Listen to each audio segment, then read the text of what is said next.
Hi guys, it's me, Delicious Delight, so welcome to my channel.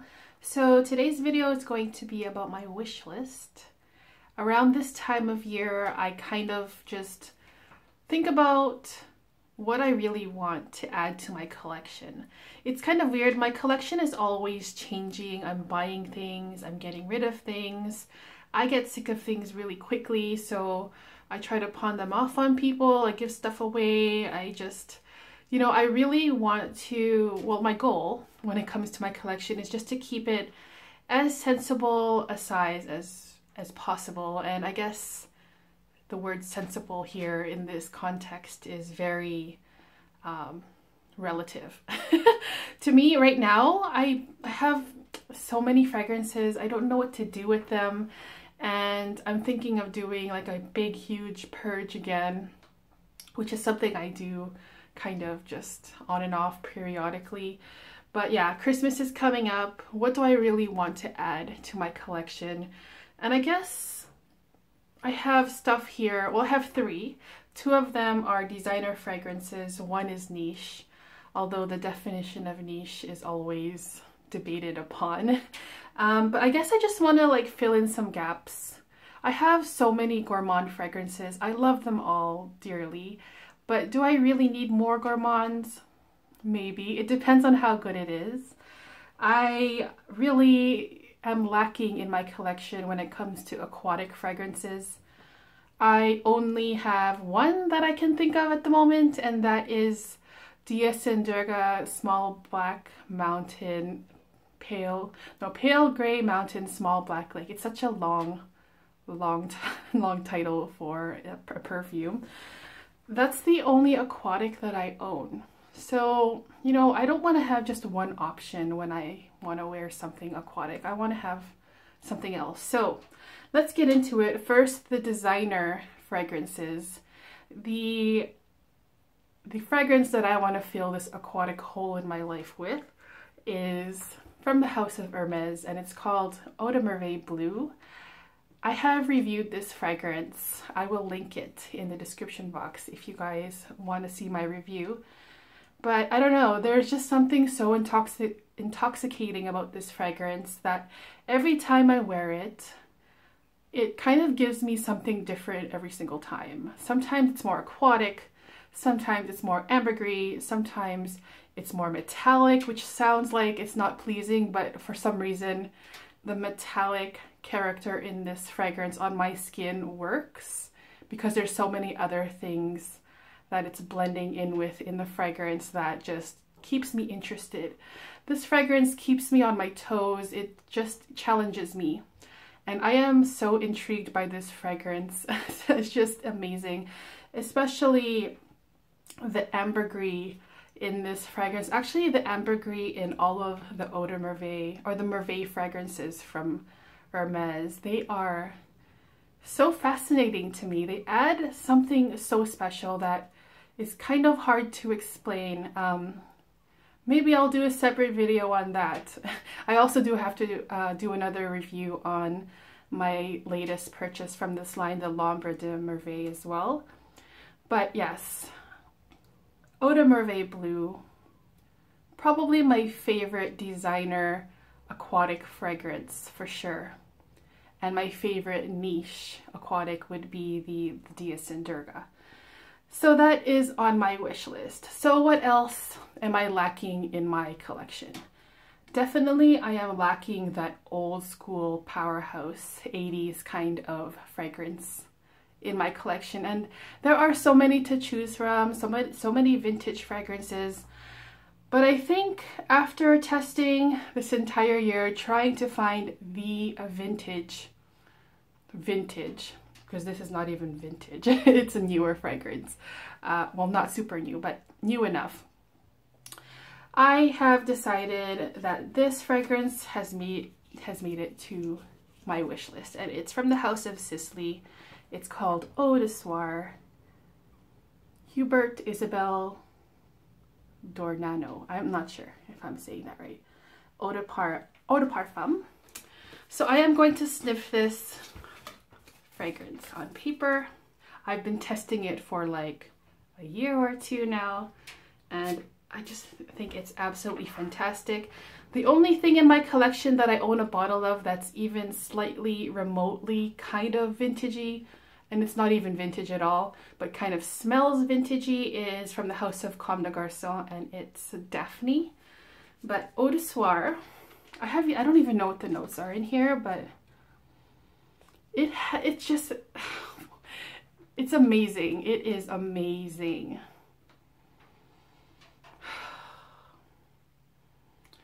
It smells like a woman in charge. A woman who dresses well. It has a vintagey smell to it. Maybe like oak moss or patchouli. I don't know what it is, but it is intense and strong and just a knockout. Like, you smell this, people will recognize you. People will notice you. And sometimes you need that in your life. Sometimes you like to wear the more subdued fragrances that you'll just blend in with the crowd. Others, you want to be noticed. It depends on how you feel, your mood, your outfit.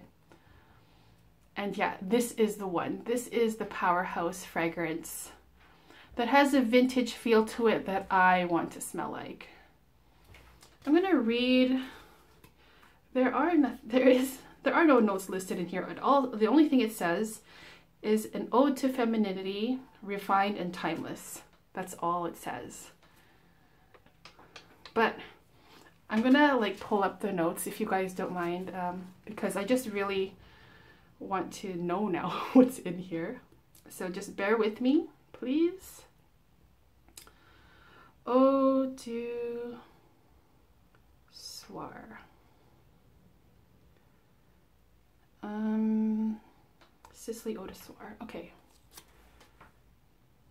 So this is what the bottle looks like.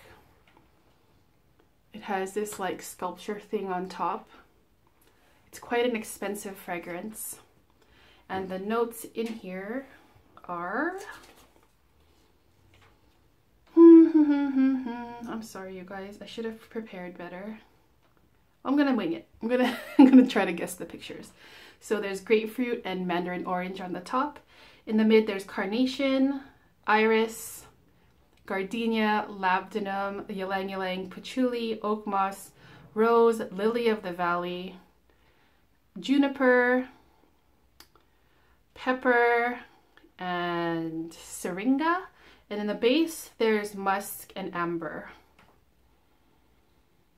This is like a rich green, mossy, slightly powdery, spicy, floral, heavy, dark, strong, intense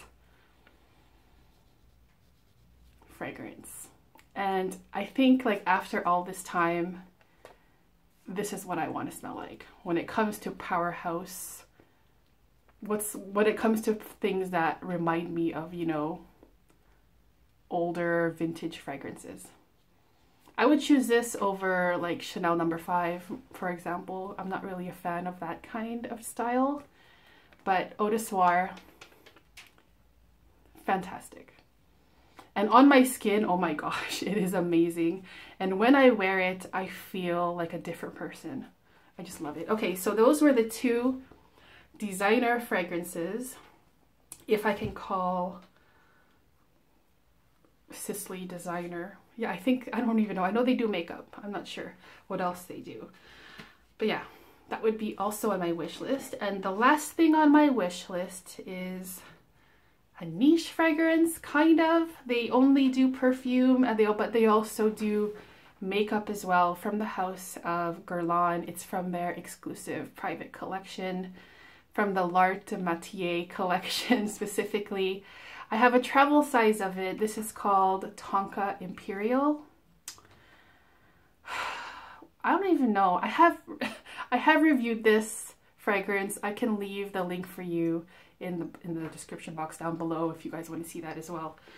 But I don't know, you guys. This is an insane fragrance.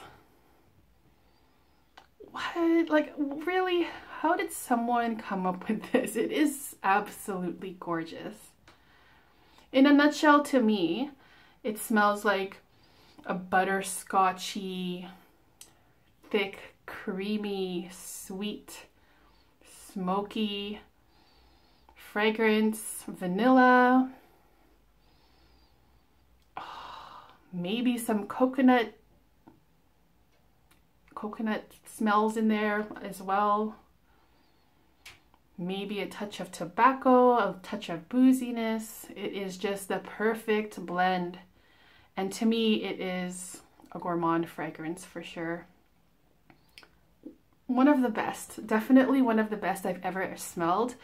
I thought that I would be happy with just wearing the travel size, but this is a 20 ml travel size.